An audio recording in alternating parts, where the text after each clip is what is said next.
Hello everybody and welcome to another episode of Box Office Talk. This is the show where I break down what happened at the box office, see if my predictions for the top 5 are correct, and make predictions for next week's top 5. So let's get right on into it.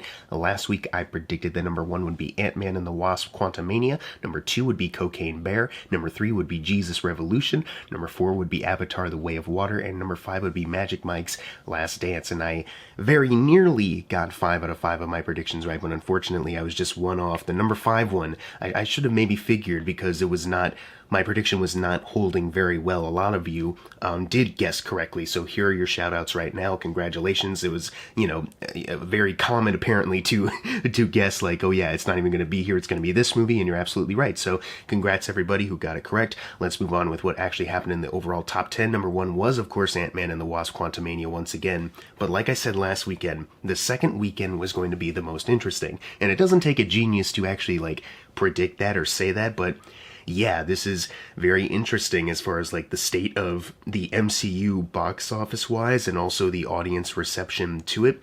It had a pretty historic 70% drop, maybe the biggest drop of all time for like an MCU movie, especially one that has made, over 100 million on its first weekend. Like, this is a higher drop than what like Batman v Superman had back in 2016, and that was like the talk of the town back in the day. So now this one is doing 70%.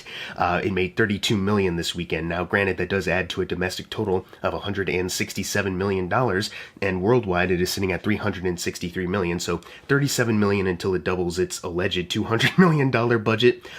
So it's not doing horribly, like, compared to like, how like a Morbius would do or anything like that. As far as like MCU standards go, this is pretty bad. I will give you that. And someone pointed out that like the cinema score being as low as it was, not every Marvel movie really goes that low. It's usually like B+ or above, and if you go lower than that, it's kind of like, what are you doing here? So that I think that definitely plays into, and some people did really enjoy this movie. The audience score is pretty high, but I'm sure a lot of people listen to the critic score, they see it's really low, and then maybe listen to some other people who are like, yeah, the quality wasn't really the greatest. The characters are basically the same as they started off as, so it doesn't really feel all that important. They're setting up Kang better on the Loki show, so why go see this? So you have all of these different conflicting opinions. This movie's so mixed that there are certainly some people who are like, well, some people are saying it's not really worth it. Even the people who are saying they enjoyed it, it's not like they're saying anything to win me over, so might as well not go see this.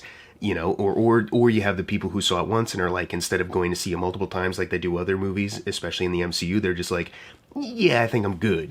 That's, I think, the reception to this movie and the way these movies have been made, adding to that critical conversation, I'm sure that is now starting to affect them. I don't think it's superhero movie fatigue. I think overall it's just, bad production in these superhero movies, fatiguing, because like, look at like the reception to like an Avatar: The Way of Water, or even the Batman, those are movies that, have a lot of skill behind the camera. Clearly a lot of work and time went into making those movies, and then you have an Ant-Man and the Wasp come out, and it's like, it doesn't really match up to the scale of some of these other movies. In fact, there's certain things about them that people have been saying that I'm now starting to notice. I think that's ultimately what's catching up to a lot of people. So, I think by the time Guardians 3 comes out, I think we're going to notice, like, because I have total faith in that one as being an excellent movie, so I'm pretty sure that one will not have, like, the same kind of drop-off as before. With this one, I mean, with Ant-Man and the Wasp. But I think moving beyond that with these other, like, the Marvels coming out later this year, they're going to have to really win people over, or else we might see even more historic big drops. Anyways, let's go over with some of the other stats. It needs 13 million until it outgrosses the first Ant-Man domestically. It has already outgrossed the Incredible Hulk by 33 million, and now it has outgrossed Eternals by 3 million, so it just needs 9 million until it outgrosses the first Avenger. That's the next one in the MCU ranking. Worldwide, it is 98 million over the Incredible Hulk and needs 7 million to outgross the first Avenger, and is still behind the first Ant-Man by 155 million. So it's looking like the first Ant-Man, it's about to clear, but like the second Ant-Man, I don't know, like, as far as like how much, I think it will definitely outgross that one domestically. Worldwide, I guess we'll have to wait and see just a tad bit, because right now it's not looking great. It's like giving me flashbacks to like Black Adam, worldwide numbers wise. So we'll see how that goes. I'm not going to say anything definitive yet, but as far as how much it outgrosses it, that'll be interesting to see. Because considering the opening was bigger than the first two movies, it should have like no problem clearing those, right? If it had, maybe a better word of mouth, and a better hold, but it's not really it's not really looking like that right now. So yeah, this is definitely a pretty big bummer for the MCU, and I'm sure a wake-up call to a lot of the people who work on those movies, the higher ups, like not necessarily the tech guys or the crew people, I mean the producers, Kevin Feige himself, some of the other higher ups who are, orchestrating all of these and setting up these, timelines, or like we have to get everything out by this specific. I mean, we just saw how the Marvels got pushed back to November instead of its July release date, so I really do think there is some kind of reevaluation going on. They even said we're going to scale back a bit on the constant TV productions, let things breathe, make things stand out. So I think we're definitely going to be seeing some interesting developments when it comes to these MCU productions and rollouts. So, more interesting stuff on the way, but this was definitely a much more interesting thing to talk about than last weekend's Ant-Man release. Number 2, we have Cocaine Bear making $23 million. Now, this is on a budget of $35 million. Worldwide, it is sitting at $28 million, so by next weekend, we're going to see it at the very least surpass that initial production budget and, hopefully double it either next weekend or at least, 2 weeks from now. But this is definitely a better Elizabeth Banks debut, considering her last one, Charlie's Angels, back in, late 2019, that did not have a really great opening. This movie at least opened 15 million over what Charlie's Angels did, and it is already outgrossed the entire domestic run of Charlie's Angels by $6 million. Pitch Perfect 2, obviously, that was the big sequel. That was a bigger thing back in 2015, so the opening weekend was 46 million below that as far as Elizabeth Banks directed movies, and it still needs 161 million if it wants to outgross the domestic run of Pitch Perfect 2. That being said, the real thing here is that at least it outgrosses Charlie's Angels, which critically did not have the same kind of power that Cocaine Bear has right now. So right now, financially, doing better than that, that's way better, obviously. It still needs 45 million worldwide to outgross Charlie's Angels, but it's gonna get there for sure. So that's at least better. I was worried, like legitimately, like when Charlie's Angels came out, I wasn't a big fan of that movie, but I was a little bit worried, like, man, it would suck if like Elizabeth Banks never got to like do anything, ever again. So her, being given Cocaine Bear to do and it doing pretty well, and you even look at some of the reviews and some people are really entertained by it. It holds like a pretty solid fresh rating on Rotten Tomatoes, so there you go. I think this is a pretty good, way for Elizabeth Banks to get out there, keep making movies. That's always great to see. Moving on to number 3, we have Jesus Revolution making $15 million. So I kind of figure, considering the lower numbers from the past couple weeks from some of these other movies that have been out for a bit, this one definitely had a strong chance of sneaking in here. And yep, there you go at the number 3 spot. And in fact, its opening weekend number matches its production budget of $15 million. So I think we will definitely be seeing the doubling of this in the next couple weeks, tripling, whatever. We don't have a worldwide total as of yet. Maybe we'll get one at some point, but yeah, there you go. Another movie that is doing pretty well. I don't know, like you look at Cocaine Bear in this movie, and technically speaking, considering how low their budgets are, and the stakes are not as high for them compared to Ant-Man 3, those movies are doing way better than what that one is doing. Like in its second weekend of release, a $200 million budget Ant-Man movie, not even $250 million like allegedly Thor: Love and Thunder and Black Panther: Wakanda Forever, all these other movies, it still hasn't doubled its budget. That's pretty wild to say. That usually these movies do it pretty fast, and this is like a little slower, especially considering the opening weekend. Whatever, let's not talk about Ant-Man anymore. Let's move on to number 4, which is Avatar: The Way of Water, making $4.7 million, adding to a domestic total of $665 million. So it still needs 120 until it outgrosses the original film, 8 million until it outgrosses Titanic. It is slowly I think, you know what, actually in the next, I want to say 2 or 3 weeks, we will be seeing it surpass Titanic, outgrossing that, and then its only competition is Avatar, the first one, a little bit more far away. You'll probably get there with some re-releases, but if it outgrosses Titanic domestically, that's still a win for James Cameron. All of this is a win for James Cameron. He's literally making all these movies.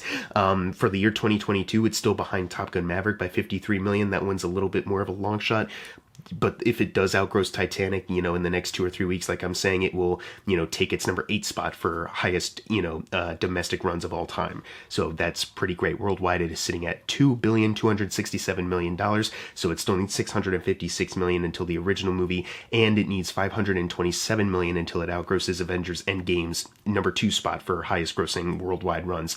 Both of these looking, because it's slowing down a little bit, both of these looking not as assured as some of the other times that it's been growing in the charts, but that just comes with the territory of this movie's been out since mid-December, and it is now almost the end of February going into March. This movie's kind of dominated for a bit, and it's made so much money, making even more. It doesn't need to, but it doing so is still really incredible and just a really great achievement. It'd be great if it outgrossed these other movies. It's not looking like it would, at least now, but it's still great that it even got close. Similar to what we were talking about when Top Gun Maverick was still in the top 10 and it was slowly leaving and it was not going to meet up some of these other, milestones that I was placing out there, but not that it needed to, you know what I mean?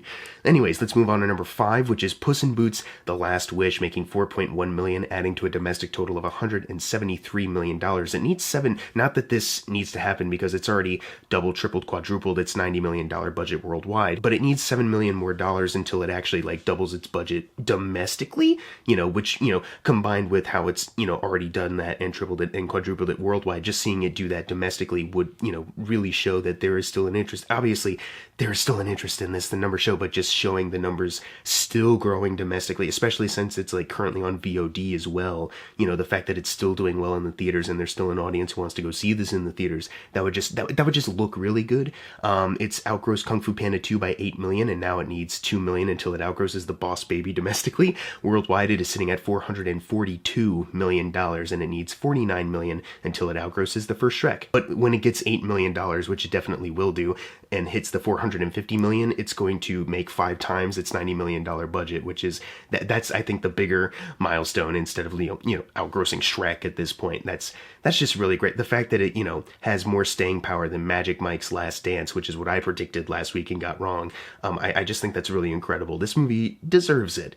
Now let's move on to Magic Mike's Last Dance, getting number 6, making $3 million, adding to a domestic total of $23 million. It is still behind Magic Mike 2 by $43 million, and worldwide it is sitting at $47 million, and it needs $76 million to outgross Magic Mike 2. Still nowhere near getting to that one, and nowhere near the first movie at all either, which is kind of a bummer, I'm sure, for the fans of Magic Mike out there. I looked at the budgets for the other 2 movies and noticed that they were lower, but lower in a way that was it's hard to imagine this movie cost $49 million.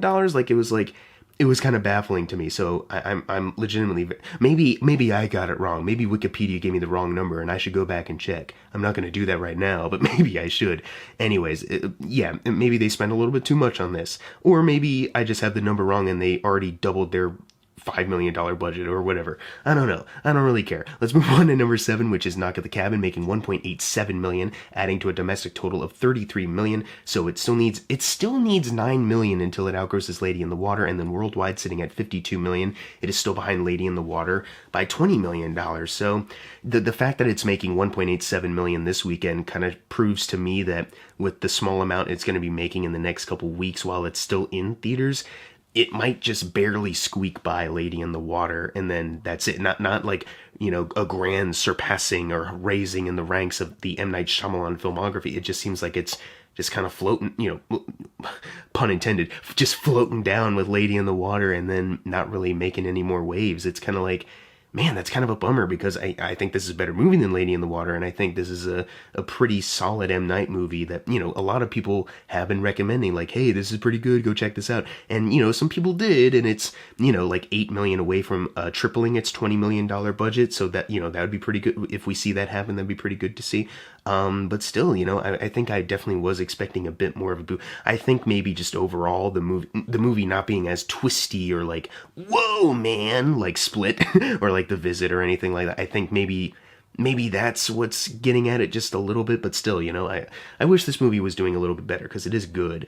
Moving on to number 8, which is 80 for Brady, making 1.83 million. Still, like this and Knock at the Cabin still neck and neck as far as like their positions, which is odd to me. It kind of further cements like why I find the Knock at the Cabin run so odd is that it's just neck and neck with 80 for Brady seemingly every weekend. It's so weird, but that adds to a domestic total of 36 million. At least Knock at the Cabin has the fact that it has doubled its budget over 80 for Brady, which still has not. They still need 20 million to outgross its doubling point. It's 28 million doubling point. So they're still not getting there unless worldwide they just get like a huge boost. But like imagine releasing this movie worldwide right now after a Super Bowl season. So yeah, I don't really have much else to add to this. Let's move on to number 9, which is Missing, making 1.01 million, adding to a domestic total of $31 million. It needs 4 million to make 5 times its $7 million budget domestically, but worldwide it's already gotten there. We got some worldwide numbers bumping it up to 36 million, so that is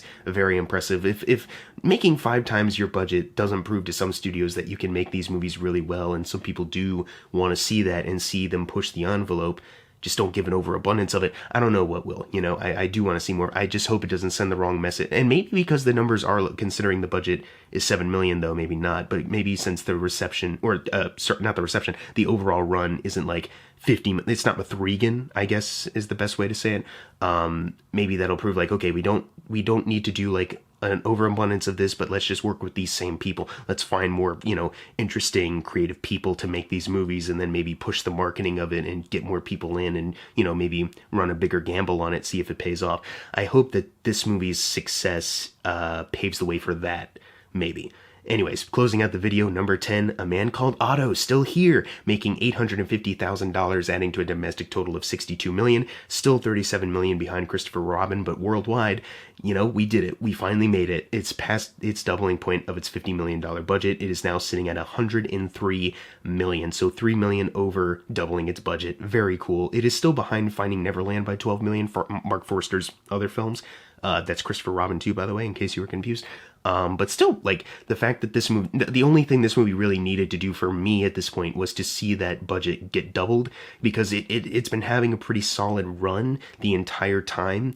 But, the thing for this show is that, even though we don't have the exact specifics, we don't know exactly what each movie needs to be considered profitable. The main kind of, standard rule is you double your budget. The initial production budget is what's listed, and then you usually double that to account for like the marketing and post-production stuff like that. So the fact that this movie now has done it and is now 3 million over that, still making some money.